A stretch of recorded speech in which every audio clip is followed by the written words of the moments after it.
Setting time zones will cut back on confusion and mistakes when scheduling appointments or meetings. I will schedule a meeting with someone in a different time zone so I can show you how this is done. I'll start a new meeting, and for the title, I will type Surf Meeting. For the location, I'm just going to type my phone number since we will be meeting over the phone. Then I'm going to come over here and click on Time Zones. Notice here that these time zones popped up. Amy and I discussed meeting at 11 a.m. Pacific time, so I'm going to set the time to 11 a.m. and change the time zone to Pacific time.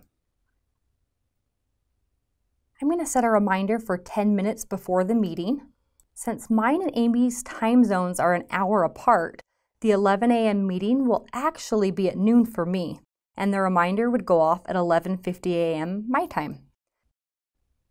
I've showed you how to set time zones for a specific calendar item like a meeting or an appointment. But what if you need to change the time zone for your entire calendar? Let's open the Backstage view and click Options.